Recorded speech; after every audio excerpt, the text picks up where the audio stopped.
It's been a busy morning here on the KU campus as thousands of people waited in line to get into Anschutz Sports Pavilion to hear the president speak. This place needs to be your next stop. We've got plenty of local organizations and nonprofits ready and willing to take your donations. In fact, let's go take a walk and see who's here.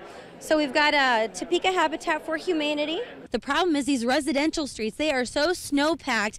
And like Trent over here, we just met him. He's stuck right now. He's trying to get to work this morning. On a day like this, when temperatures are in the mid-90s, I wanted to see how it felt to be a child locked in a car.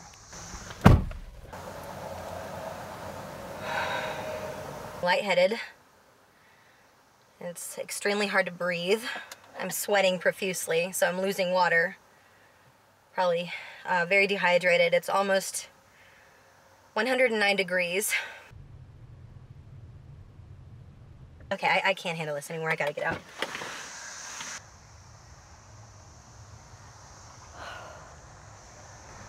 I'm really lightheaded. So that was 15 minutes inside a car. Temperatures got over 110 degrees. The shops along this road on Kansas Avenue are closed. That is except for Wolf's Camera. We're gonna go inside and talk to one of the guys in here today. Oh, it was all right in my face. Yeah, I see that. Chad Seidsinger here. You are the Vice President of Operations for Wolf's Camera. So you are one of the few that are open today. Why are you open today? Well, you know, living... According to Kansas law, if a business does not allow guns inside, this is what their sign should look like.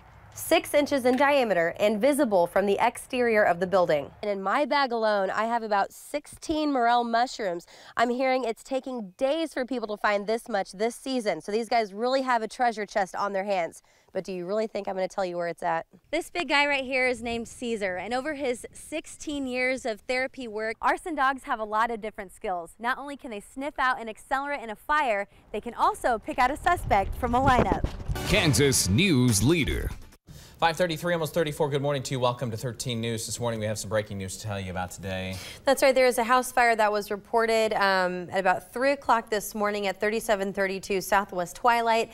We're hearing from Shawnee County Dispatch that the crews are still there working the scene and that AMR was sent to the home, but we don't know at this time if anybody was being transported to the hospital. So make sure you stay with us through our 5 o'clock and 6 o'clock hours. We'll continue to update this story and post it online for you at WIBW.com. But first, we're guilty on all 10 charges in the 2012 killing of 8-year-old Aaliyah Irvin, including 2 counts of capital murder. We received a call in the 13 newsroom. The man on the other line said he was the person they were looking for in the shooting of the officer. The Kansas City Royals avoided elimination after routing the San Francisco Giants last night, forcing a deciding Game 7 in the World Series. There's a lot of things that could have been done that would have prevented my granddaughter from dying.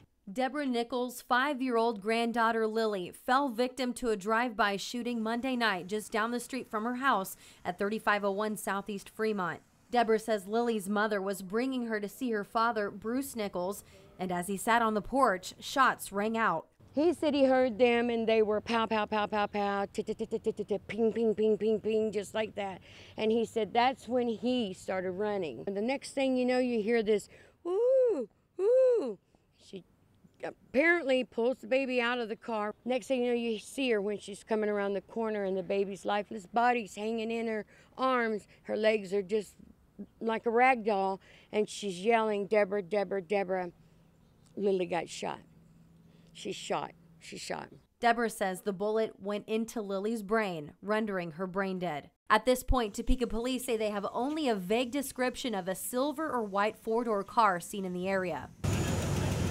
Officers returned to the neighborhood Wednesday, performing a driver's license check and spreading the word, hoping somebody with information will speak out. It's a tight-knit neighborhood, and so we're hoping that somebody here knows something, and by giving them an opportunity and the information that they need to come forward and give us the information that we need, we'll be able to solve the case. People know, and people need to stop being afraid, come forward, stand up for what they know, to stop it all. You know, that's the only way is the people that know and have information come forward. But because Lily's life was cut short, others will be able to live. All of Lily's organs will be donated. And her eyes are what I was thinking about, you know. It would just be awesome to know that her eyes she's still seeing through somebody else. She's just beautiful. She's an angel. As he told 13's Sarah Plake in this exclusive interview, he says it was the right thing to do. A man chasing his ex-girlfriend on June 30th opened fire at a Topeka BP gas station. Police later arrested Daniel Cregget for the incident following an hours-long standoff. Nobody lost their lives the day of this shooting, but if it hadn't have been for a complete stranger, this story may have turned out much different.